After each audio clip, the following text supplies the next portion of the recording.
Guys, we will wrap up this morning with a panel discussion on building smarter cities of the future today. Our first guest of this panel is dialing in from Perth, Australia. John Hawke is currently the Smart Cities Economic Development Officer for the City of Perth. The $1.3 million 2018-2019 Federal Smart Cities Grant is to date the largest grant received by the City of Perth. Our second guest of this panel has more than 20 years of extensive work experience. Dr. James T currently spearheads Green Packets developments in AI City, hyperscale data center, and thematic next generation technology parks. This is in line with Green Packet's smart city and urban tech growth strategy towards becoming a leading player in Malaysia's journey towards digital transformation.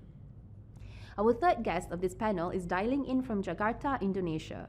Faela Sufa is currently the director of the ITDP Southeast Asia, or the Institute for Transportation and Development Policy. Faela has worked in around 10 countries and over 15 cities, giving technical assistance on the sustainable urban mobility, which is mainly promoting non-motorized transportations and bus rapid transit systems. Our fourth guest is the director of Taipei Smart City Project Management Office, established by the Taipei City government. Dr. Chen-Yu is also a consultant for Taipei Computer Association as well as the Secretary General of Global Organization of Smart Cities, or GoSmart. Dr. Lee has worked on numerous central government projects and has over 15 years of research experience in the ICT-related industry. Lastly but not least, the panel moderator. As the Managing Director for IDC ASEAN, Sudev Bangah also works alongside local and global organizations' C-level executives in their aspirations of developing robust plans and strategies for both emerging countries. Sudev is also a frequent speaker at industry events across Southeast Asia and is regularly quoted in both local and international media. This is definitely a great panel discussion that you would not want to miss. So we will be dialing in Sudev soon. Sudev? How are you doing? Hi, Sudev. Can you hear me? Yes, I can. How are you? Hi, I'm good. Are you guys ready? Are you ready to start the panel? We're all excited here, and it's good to see you again, Myra. Good to see you again. Wonderful. Whenever you're ready, we will give you the floor. Very good. So I guess thank you very much for that introduction. I think that was a great way to kick off or to set the context of today's discussion. I'm going to say I have the easy job because I'm asking the questions this time, and everybody else is going to do the difficult part of answering. So my name is Sudev. I represent International Data Corporation. We're essentially a research organization that looks across facets of the implementation of ICT across sectors, and public sector being one of them. And when we talk about the very hot topic, I have to say, around smart cities, there's been quite a bit of an evolution around the definition of smart cities, at least from IDC's standpoint. When we do discuss smart cities, we talk about people and community services cutting across critical infrastructure, essential services, administration, and economic affairs, all on the ideals of technology and ICT. And if I were to cite some of our predictions as well, we have 1/3 of cities across the globe by 2025 who will be adopting analytics, IoT, and driving a lot of accelerated digital adoption in their critical infrastructure to ensure, especially what occurred last year with the pandemic. Unfortunately, we saw a lot of administrative services come to a very complete stop in a lot of countries and cities. So with that said, though, and again, a warm welcome to everyone on the panel, I wanted to just start off by talking about the word definitions here of smart cities. Because 20 years ago, and all of you being involved in smart cities, even myself, it was all about the use case and making sure the use case worked. Now it's about outcomes. Now it's about sustainability. It's a very different discussion now when it comes to smart cities. So I thought, who better to start with than Dr. Chen-Yu, and we'll go to John shortly as well. Both of you driving some great initiatives over there. So Dr. Chen-Yu, why don't you talk to us about what a smart city entails? Okay, thank you, Sudev. Good morning, everyone. This is Chen-Yu. Currently, I'm the director of Taipei Smart City Office Project and also the Secretary General of the Go Smart. I think Sudev is definitely right. The definition of smart cities, always, different from in every cities. I mean, every city has their own definition of smart cities. So some of the city may focus on constructing better infrastructure. Some may be focusing on the better interaction with the people, especially in Europe. And some of the city they may focus on improve the efficiency of the government, such as in Asia. And maybe some of the city they want to promote the economics. So basically there are lots of different definition and lots of different ways to excusing the small city and defining small cities. But I think that most of people they will agree that the core concept of the small cities still trying to resolve the problem. So based on this, and also 6 years experience of working for the Taipei city government, I figured out that the most difficult part of a smart city always not the technology or the data, but the people, or probably we can call it the systems.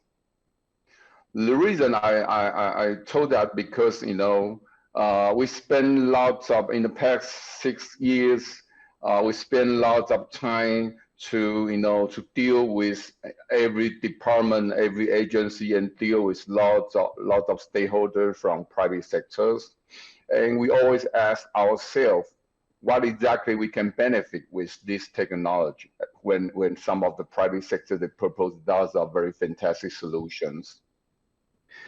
And actually most of the time we cannot really sure or understand what exactly we can benefit from this technology, and sometimes even can bring more problems. So I think that's why in the past we spend lots of time to discuss things with the stakeholders. I mean the people from the public sector department of the city government, also some experts from academic, and also of course the private sectors about the scenario. So we believe that the scenario is the most important thing for the smart city right now. You need to make the solution make sense to everyone, and it also need to resolve some specific problems. For example, lots of people, they propose all kind of the blockchain solution to the Taipei city government. But till now, we still don't have any solution. Any real service we use blockchain right now, because it makes nonsense to us. We cannot figure out what exactly we can do to benefit the citizen or city government by those very brand new solutions. So, but we still need to open a gate for the private sector to be able to connect with the public sector. So that's why we start we call it a proof of concept project in the past 6 years. I think that the core concept of this proof of concept project, unlike a normal proof of concept project, we want to understand the maturity and also the usability, and also all kind of possibility of the solutions. And of course, probably it may cause lots of more problem to the citizen and to the government. So I think that means also in the data, not only in the new technology, and also the data. I know lots of cities, they collect huge amount of the data and by all kind of sensors. I think collect data is a very nice thing, but it's actually really difficult to dig out what exactly you want when sometimes if you don't exactly know what you want, what you're looking for, you just waste your time for those data. And the reason I told that, because as I say, every agency, every department have very limited resource and time to, developing new solution, provide new services. Most of their time spent on to resolve their major problems. So that means they probably have a resource to deal with the top 10 problems, but they don't have any resource to deal with maybe 34th problems. So that is the major the problem an issue we face in the past six years. So I believe that not only for the technology but also for the data, it's very important to involve the technology and data. But basically, you need to understand what exactly you want to deal with when you try to promote some of the solutions. So that basically it's trying to to align to your final goal to make the city sustainable. But actually, you always need to understand what the problem you want to solve through this. So I think that's my I think the scenario and the consequences always the most important thing to in executing the smart city, whatever the definition of smart city you are. Yeah, and I think on that note, when we look at the city of Taipei and some of the initiatives that were introduced, it's very clear that Taipei Pass, for example, was solving some issues faced by the city and addressing that very head on. But then, of course, when you transition and you look at smart cities holistically, while problem solving is one part, but enhancing livability, for example, is also one side of exactly. I think there's a different layer for the smart city. So I don't think that I don't mean to. We only can probably we can spend 60% of the resource, or probably 80% of the resource to deal with the problem. I think that's the real thing we need to do. But of course, in Taipei, you will figure out we also doing the autonomous vehicle things.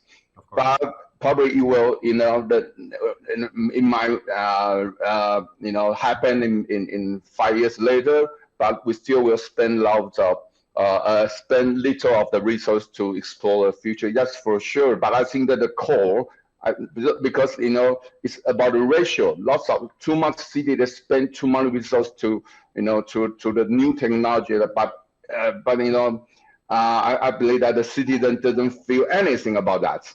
Because it will not become a real service in a very short period. So I think that's the major problem. Understood. I'll just get John in here for his thoughts on at least for the city of Perth and the motivations behind the initiatives there.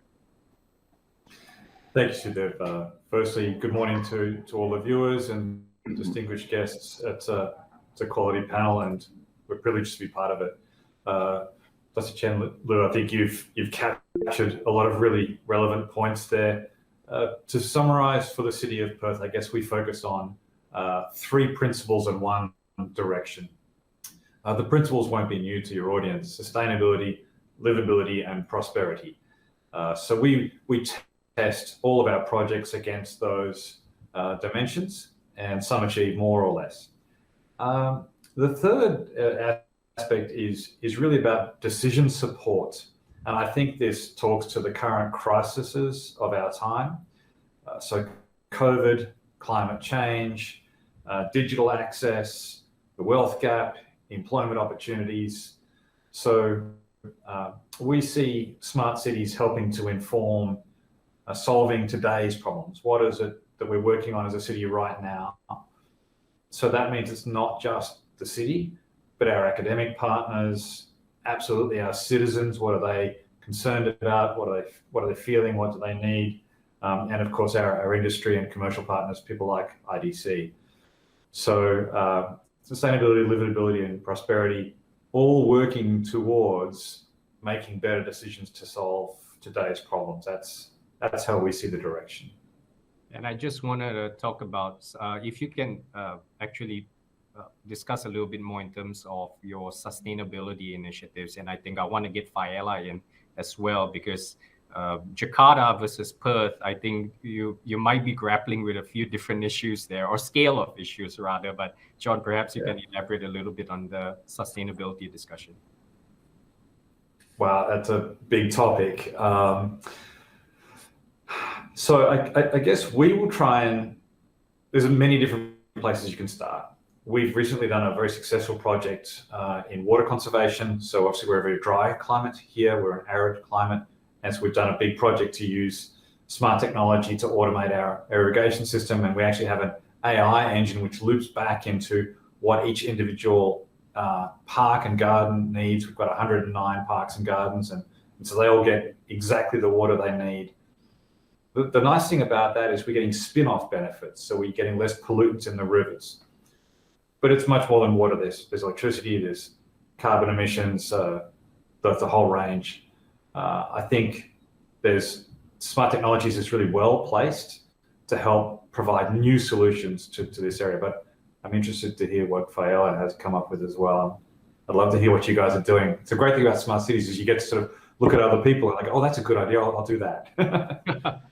Yeah. So with that said, Faela, I mean, I'll love to get you into this because carbon emissions and in Indonesia, there was a bit of a target put. Unfortunately, there were discussions around economic progress versus carbon emissions, whether the cutting of carbon emissions is enough and what truly constitutes enough. You don't have an easy job out there in ITDP, so can you tell us a little bit on some of your initiatives? Actually, in my area, which is sustainable transportation, so the efforts toward sustainability and smart city initiative should go hand in hand. In transportation sector, for example, data on the mobility patterns can be used for many things to support the sustainable mobility. From public transport network planning, non-motorized infrastructure planning, or right now is I think all over the world toward the transportation electrifications. And then data should also be a strong tool to show the impact of the improvement of sustainability indicators. For example, the number of people that shift to non-motorized transportation mode, or shift to public transport modes, or how many GHG emission can be reduced if we are shifting toward electrifications, whether it's public transport or private vehicles. Data could also be used as a tool whether our improvement has a big impact or not, where the area that's to be improved, or to know where this is already okay. But I want to also underline what Dr. Chen mentioned earlier. I think the most important things, especially in Indonesia, actually, the city should know how to collect the data properly and how to utilize the data. That's our problem, actually. Cities should understand why those data need to be collected. If not, the data collections activities, we are afraid that it's only for the administrative purposes. And it will lead to unreliable data and also like poor planning as well. Yeah. Dr. James, this sounds like your territory when it comes to the use of data in smart cities. And I guess you can expound a little, because IoT 5G touted as the most critical part of any smart city, if you read across many literature, a lot of literature out there. So collection of data, segmentation, making sense of it, articulating it, and then using it to solve issues, especially in smart cities, I think that there would be a bit of a natural flow. But from your vantage point as a technology provider, can you talk us through some use cases? Yeah, I think as a the technology company group, right? We actually put technology on the infrastructure that we build, right? Meaning, our guiding principle is that we're using what we coin as A, B, C, D, E, F, G, right? It's like the first song that a baby could sing is a rhyme, right? A for AI, B for blockchain, C for cloud computing, D for big data, E for Internet of Everything, and then 5G, which is a 5G infrastructure, right? And then laying, underneath it is basically the data center backbone infrastructure, right? That will work hand in hand with the 5G infrastructure. So therefore, I think for us, when we look at our infrastructure development, we incorporate, right, the elements of technology, with our vision to basically transform intelligent city living through digital technologies. So therefore, when we develop our project, right, we tend to look at it like from a perspective, right, beyond green, beyond sustainability. What else do you do? I think this is where when we develop our smart city, we look at, we focuses on 6 areas, for example, because we have limitation in terms of resources, right? We cannot do everything. So therefore, we wanted our client, our citizen to experience, to feel it, to feel that the technology is already here. So by doing so, we focus on 6 verticals, what we call. One is in terms of smart mobility.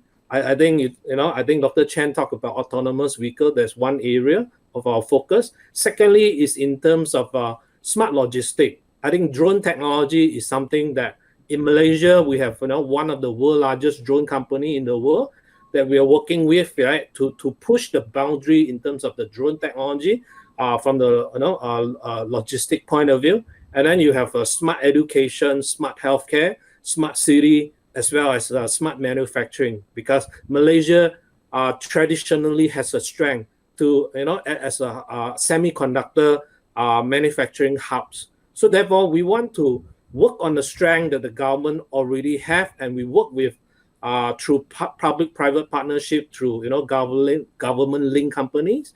We collaborate on projects that can help to commercialize the technology, that our citizen can experience it, right? Because of course we still do, through smart education, we have education tie-up to promote artificial intelligence practices, the practices, using the A, B, C, D, E, F, G, so that we're able to quickly demonstrate and also let our citizen experience, our client experience a new way of living, a new way of working, right? And thereby solving the problems, right, arising even from the pandemic, right? Because of the tools and the application that we have, they do not have to be there physically. They can be remotely monitoring and managing certain things, right? Reserving, booking a facility, all those things can be done remotely through the apps, right?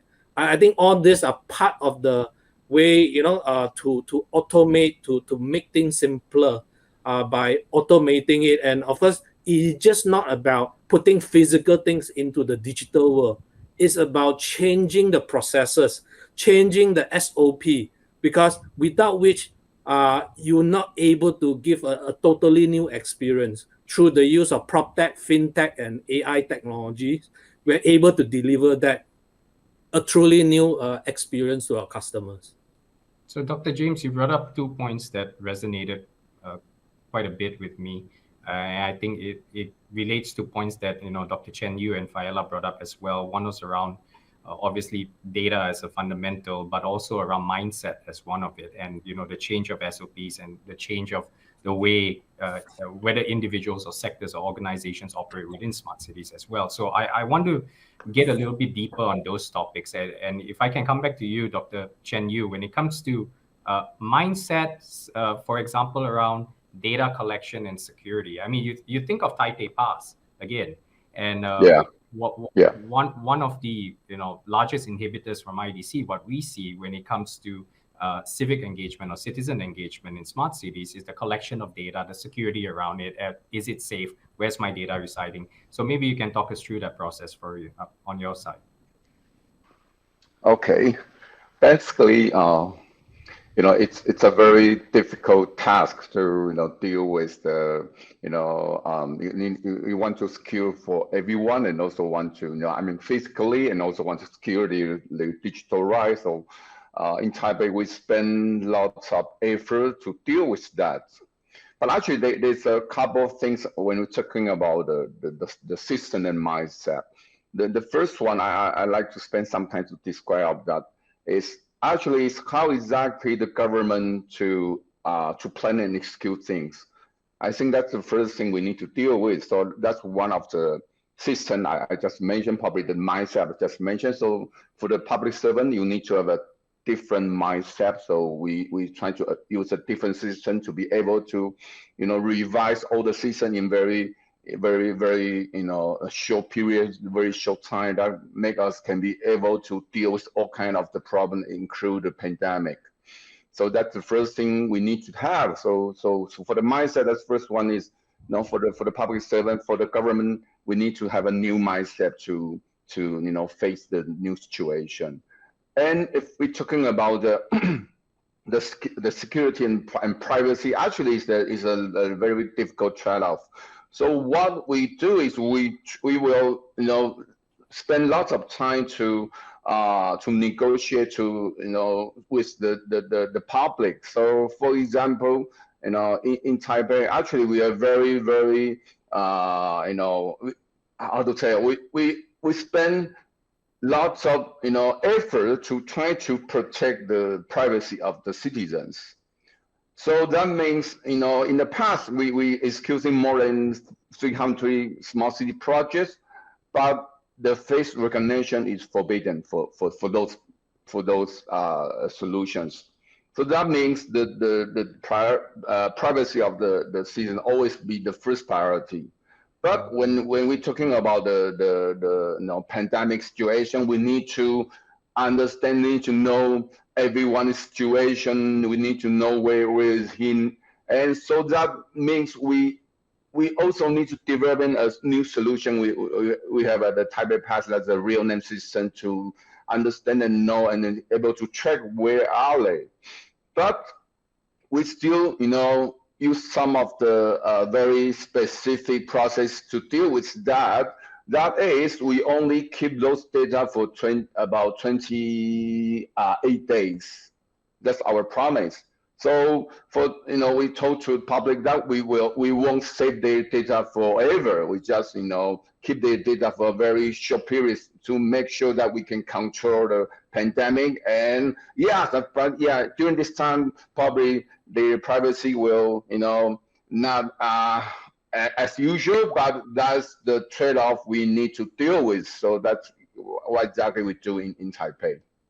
So I just want to build on this and go to John. I mean, when we talk about privacy and the collection of data during the pandemic and a little post that IDC had a couple of surveys during that period that citizens' rights to privacy, they're willing to forego their rights to privacy for the sake of something like a pandemic. So vaccination information, health information, they're willing to forego their rights to privacy during that period. Was it something in the city of Perth that maybe made your job easier or harder during the period of the pandemic in trying to enable these services? Yeah, good points. I want to echo the earlier observations about the civil servants need to change their SOPs and change their mindset. We have an approach where we try to what we call bake in privacy. So we only select solutions to the problems that are privacy acceptable. So as much as possible, we're trying to use the smarts to solve the problem without penetrating privacy. So I don't think it's an or question. I think you can achieve the outcomes that you need. The core pillars for that is we really share with our population the purpose of why are we doing a technology, and we completely transparently share with them as Dr. Chen-Yu describes, the 28 days. So we'll describe our policies, we'll describe why we're doing it, what the limits are, and we have to be very honest with the media about what we're doing and what we're not.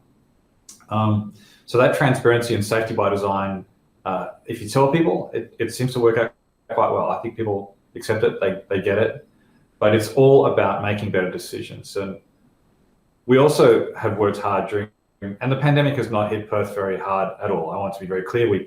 other cities have had a much tougher time, and for all of those in lockdown and people who have become very ill and unwell and died, we're very sorry for those losses. Perth has not been too bad, but we have tried as much as possible to share the data back to the community. So what we collect, we give back. So we receive this information, and we hope that this lets businesses and commercial developers, IT companies, our stakeholders, events, and people running public parks. We hope that by sharing back with those people, they get confidence because they're a customer of the service, and they have trust that there is a purpose that's not just only for the city of Perth. We see it as a community asset to help the community problem, which is COVID. And John, just to extend on that, when you talk, and I absolutely understand Perth was not as hard hit, but of course it was a very eye-opening global situation for every country and every city. At that point, were there gaps identified in the implementation in the city of Perth to better prepare for such eventualities or black swan events if it were to occur again? Were we fully prepared? No. We were fortunate that we had some of the key pillars in place. So we had a privacy policy in place. We had an open data network in place. We had already solved the problems around basic storage and transposition and sharing. So we had the elements in place. And then when the pandemic came, we were able to pivot the infrastructure and the policy to address that. I don't think anybody saw this one coming, but to my earlier point, smart cities is about solving today's problem. So this is today's problem. I think the wonderful opportunity for us all and for all your viewers as practitioners in this space is we can be at the leading edge. We can really be the smart cities movement, discipline can grow up and gain traction at this time. And I think to Faela's point as well, I think it can also powerfully solve transport issues, and it can powerfully solve, to some of James' observations, can powerfully solve issues about access to information. I see us growing up in this phase and delivering on our promises where perhaps other disciplines haven't been able to move as fast. All right, thanks. I just want to take a minute because I know we're at a 30-minute mark. I want to remind everybody viewing in that if you have questions for the panelists, feel free to submit them. We're going to try to get through some of them towards the later part of this session. But now I'm going to swap over to Faela because, as John mentioned, and again, looking at the city of Jakarta, now that was unfortunately a very hard-hit city.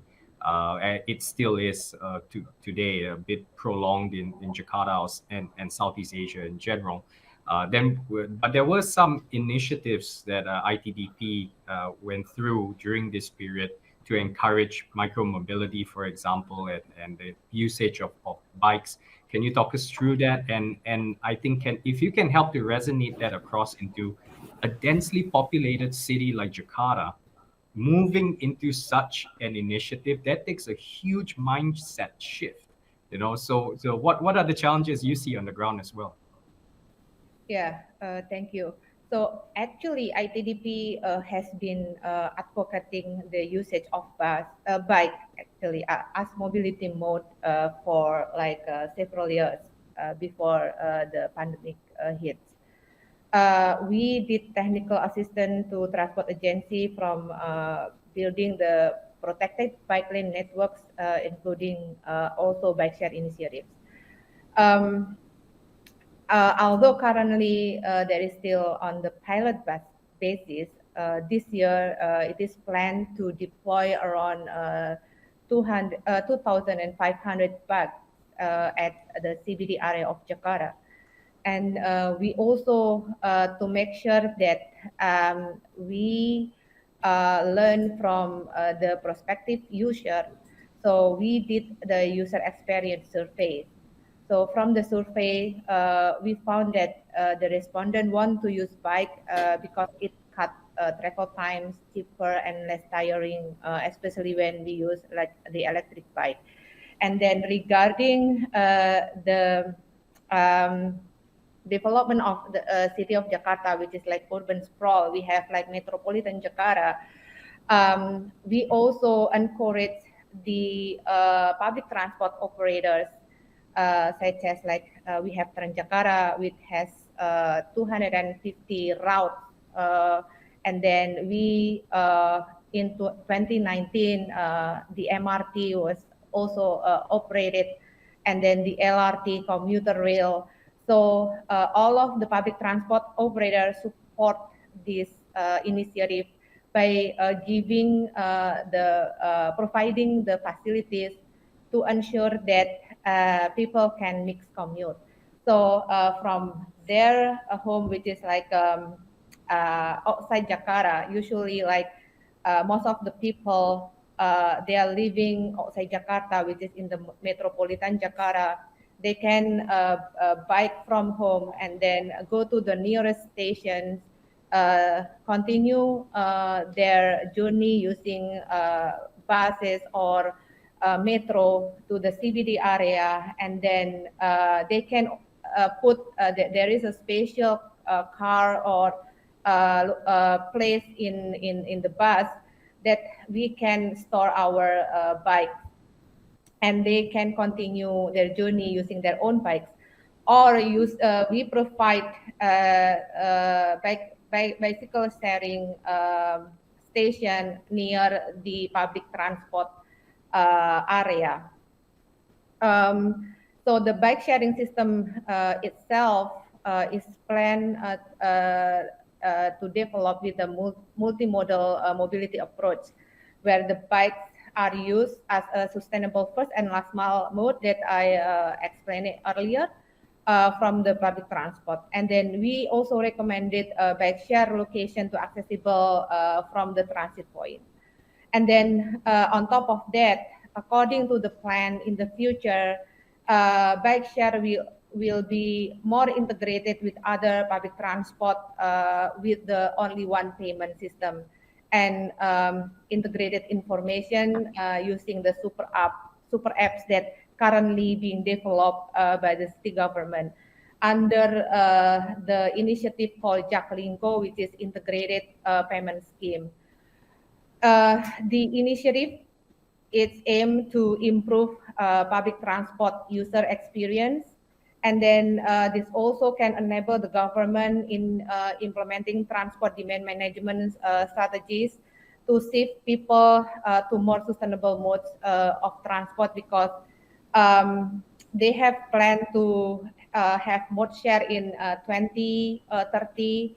60% of people will be traveling using public transport, compared to now it's less than 10%. So it is a huge effort that the government needs to do.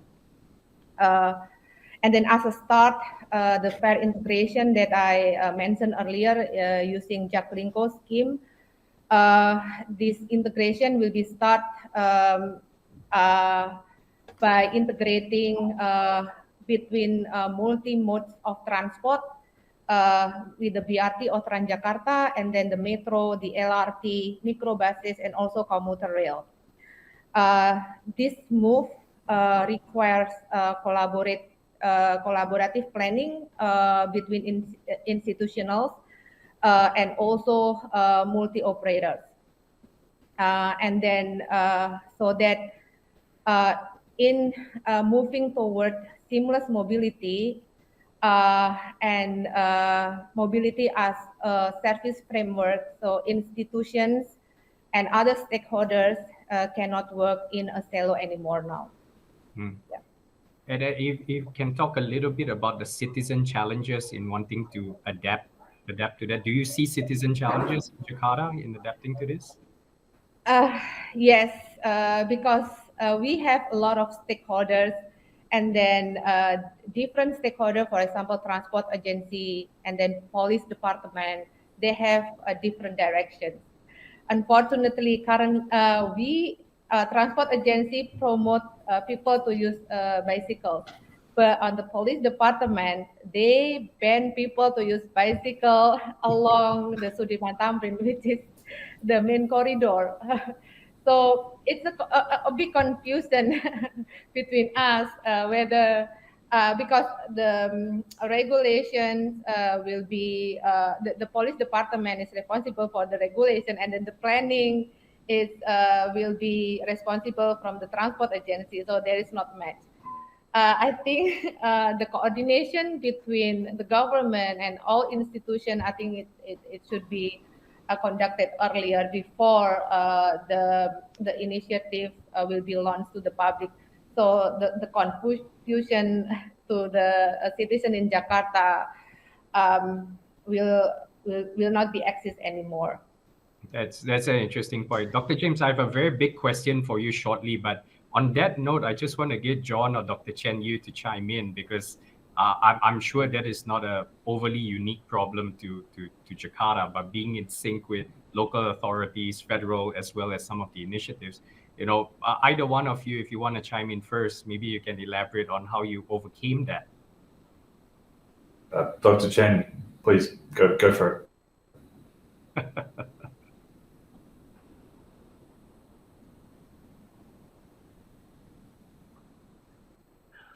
Okay, so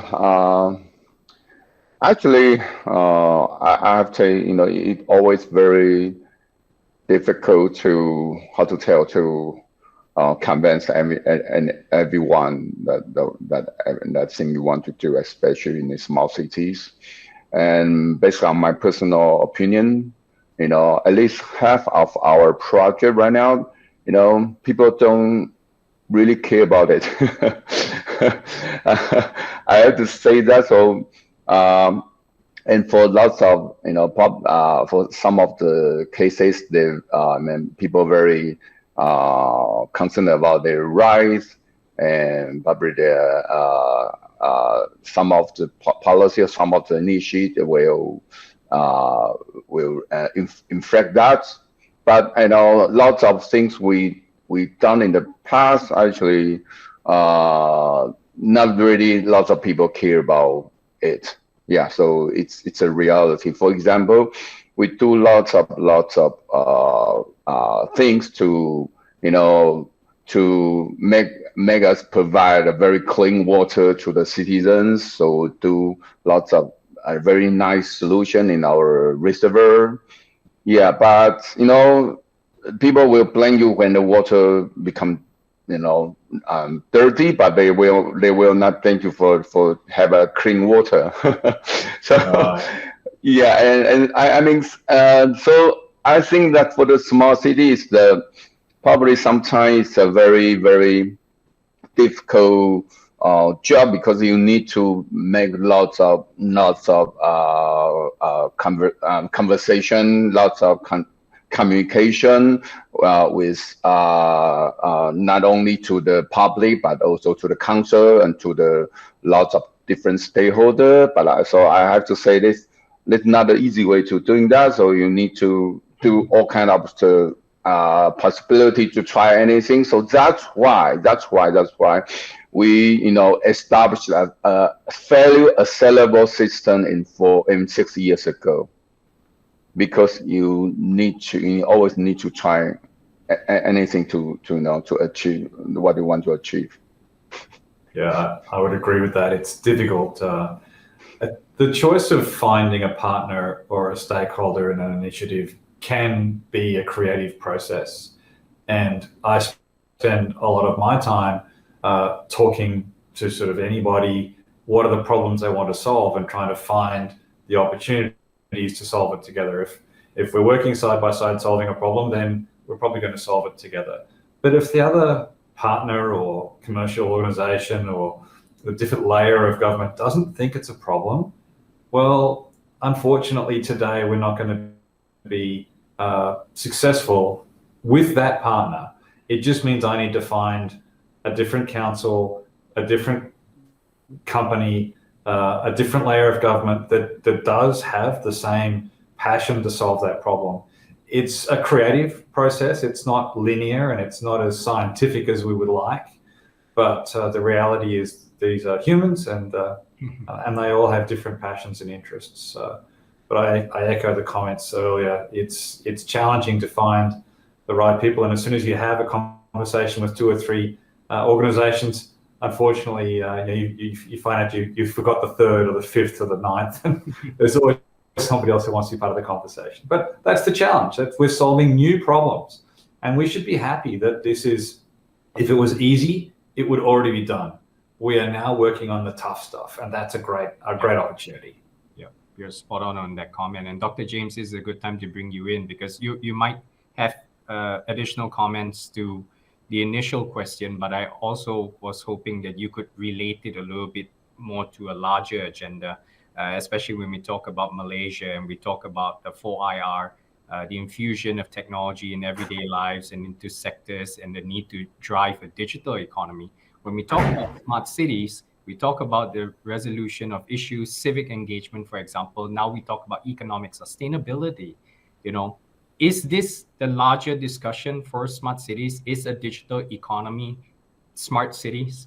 And this relates to a question from the audience as well. I mean, would that constitute a digital economy?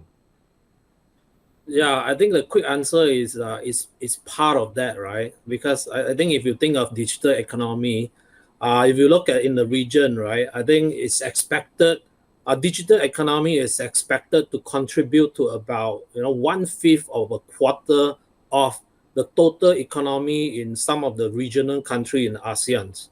So what it means is that, right, it's significant, right? It's significant. So when you think of digital economy, what we are talking about here, we are talking about, economic growth, job creation. We're talking about, development of talent pools, right? And also attracting investment into this region. So specifically, I think if you look at the context of Malaysia, the Malaysian government has been very proactive, and they have also announced and made commitments to this, right?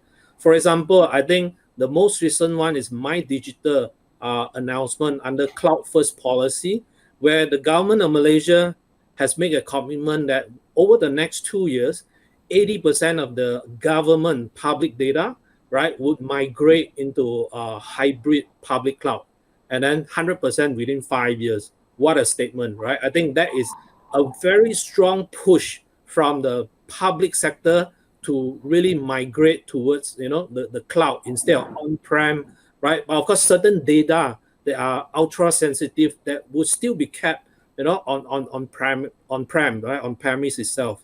But having said that, I think, right, over and above that, right, of course, you have 4IR that you mentioned, then there's Jendela program that will wire up the nation. I think all this are basically laying the foundation, right, with the hyperscale data center, with 5G connectivity, laying the foundation for the country to be able to move to the next level from where it is today, right? I think if you look at it, right, a lot of the application or the solution or services are today migrating into clouds. They are actually stored in cloud, right? I think this is where now, how do you collect the data? How do you ensure security? How do you ensure privacy, right? Complying with personal data, PDPA, Personal Data Protection Act. And at the same time, as from the private sector side, right? How do you ensure that, you actually integrate all this thing together? Because if you think of it, right, you have APIs. You need to create the API. You need to think of encryption, think of access control. You need to think of risk management, right? And it's just not the responsibility of the service provider. It's both the service provider and the client itself. So therefore, for enterprises, right, there are bigger questions, right? What is your cloud strategy? What is your migration strategy? Because the world is moving towards, cloud. I think according to the World Economic Forum survey that was done last year, cloud computing would be, the single largest, right, top of the mind priority for organization and also for government sector, right? Today, we are still at a very nascent stage, right? In more developed countries, they're probably at about 20% point, right? In a lot of developing countries, like in ASEAN country, we are barely 1% or even less than that. So we're talking about a multi-decade mega trend that is going to transform how businesses, how data, how distribution, how a lot of things would be done differently, moving towards digital economy. So there are a lot that need to be done, a lot that need to innovate and to move towards the digital economy. I think today we're talking about, a lot of the application now are driven by artificial intelligence, right? So in addition to, applying AI, the machine learning part of it, right? You're seeing tremendous growth, right? In from all the way from the A, B, C, D, E, F, G that I talk about. But certainly, I think a lot of focus has been put in AI side, both from the public and enterprise side, in order to really, right, look at, once you've collected the data, how do you analyze it? How do you gather insights? How do you prevent, or even better, right, anticipate what is going to happen? Now, this is part of, the analytics and the insight, and therefore, based on that, right, what are the predictive model or predictive solution that you will offer, right, in solving the people's problem, industry problem, government problems, but at the same time, take the standard of living, the quality of life to the next level, right? And with that, I think the industry is also concerned about how do you, practice the ESG, sustainable practices. For example, in the area of energy consumption, right? I think when you talk about smart city, energy consumption is probably one of the biggest topic besides water and other resources that we consume on a daily basis. Now, energy consumption, I think if you look at it, data center probably consume one of the largest energy, right? The industry is moving towards using more and more renewable energy, right? And in fact, a lot of the tech giants, right, around the world, right, or in this region as well, have also put in their targets, right, of, for example, by 2030, having zero or negative carbon footprint. So that is part of it, right? But in addition to that, right, as part of Smart City Initiative, we are constantly looking at ways to reduce energy consumption, right? Because if you can, and by the way, air conditioning, for example, right, typically can contribute towards, let's say, 60% of your monthly energy bill. So therefore, that is certainly one of the biggest area that, Smart City Initiative always look at it to see, are there better way, more efficient way to do something so that we're able to reduce energy consumption, or are they natural and passive way to do that instead of having to cool it, right? And I think you see some innovation, a lot of innovation in this area, inclusive of, using thermal energy, or let's say cooling using lake water and whatnot, right? There are a lot of innovation pushing towards that direction in order to take it to the next level. So I think, there are lots of things that we can talk about, but perhaps, I will just stop here. Big question with a big answer. That I like that actually. I'll stick with you for just 1 second, because staying in the context of Malaysia, and when we talk about the digital acceleration of the past 12 to 16 months that we've seen in enterprises, but at the same time the government and all the different initiatives being announced, do you think we're too fast? Do you think we're too slow? Or do we have, like, what took us so long to figure that out? I mean, I'll offer my candid point of view from IDC. I think there are some initiatives that took a little bit too long to be introduced, especially for Malaysia, has been talking about digital economy for a while. So that acceleration is very much welcome. But now with the announcement as well from the Minister of Communication around the need to scale up to 98% mobile coverage, connectivity coverage, hoping that 4G will be used as a very easy entry into 5G and IoT solutions. Is that the right step? Is that the right thing that we're doing? I like to think so. I like to think of it as a journey, right? Right. I think the key thing is you just have to get started, right?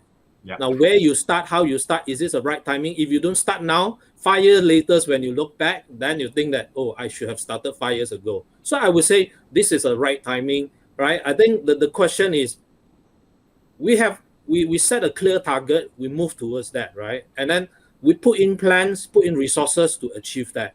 I think today, if you look at it, right, with 4G, I think trying to get the connectivity, nationwide connectivity, 5G, right, has been announced that will be rolled out towards the end of this year in Kuala Lumpur, Putrajaya, and Cyberjaya. Certainly, I think we need to start somewhere, and I think it's good that there are commission and there are initiatives that have been announced, and this indeed is important. I think the private sector is also looking towards the government to take a lead in terms of pushing this digital innovation and digital growth. And with the impetus and the catalyst given by the government, the private sector also work hand in hand to really drive this. And I think with the rollout of 5G and with the because of the COVID-19 pandemic, all right, a lot of things are different today, right? Today, a lot of people are working from home, right? So today, if you were to design a residential home now, you need to think of home offices. Today, a lot of things, machine learning is on there. A lot of digitization, a lot of edge computing, right? I think if you look at autonomous vehicle, you need edge computing, right? I think there are a lot of things, right? Companies are outsourcing to the public cloud, right? So the way things is different now. So therefore, the future is now. So we have to make it happen now by focusing on the experience and the benefits that it will bring. For example, speed to market, right? If you put your application, solution account, speed to market, cost benefits, right? And also, the quality of service will be upgraded. And all these are leading towards a betterment of the, solution and the services and the infrastructure that can be provided that drive through this. And today, there are lots of opportunity, both on the infrastructure side to the solution side, and all this will help the country to take it to the next level. Yeah, thanks. Great. John, I know you may have a comment. We have 7 minutes left. I will circle back to you as well as Dr. Chen-Yu to close up the session. I just want to pull Faela in really quickly because I wanted your thoughts on or observations on Southeast Asia. Looking at your role, obviously your coverage around Southeast Asia, do you think we are doing enough at this point in time? What do you think we should be doing at this juncture to speed up on whether it's discussions on sustainability or some of the ITDP initiatives? Is it? Yeah. Yeah, Faela. Yeah, as John Hawke mentioned earlier that the improvement is not spreading evenly. Actually, I agree with his point on the chat. We want to move forward with the technology, but how about the inclusivity? Like we have, especially in Southeast Asia, not all of the people have the access to mobile apps. Even in the city like Jakarta. So, for example, when we introduce the payment system using mobile apps, we need to think about how about the elderly that cannot, they don't have like mobile phones. How about children? How about people with have like disability or visual disability? That they can show, for example, like here in Indonesia, we need to have to show the vaccinations certificate to the like when we want to enter the shopping mall or when we want to use public transport. But how about the security? Because they don't know whether they are showing their certificates to the right officials or to the scammers. I think we need to find the alternatives as well for them who, what is it called? Like we call it in ITDP is vulnerable groups, the groups that cannot have the same pace with us. Like they don't have the privilege to working from home. They don't have privilege to even like have the internet access. I think the stepping point should be implement first and to fill this gap. Awesome. And I guess down to the last 4 minutes, 2 minutes each. Okay, gentlemen, I'm going to time you.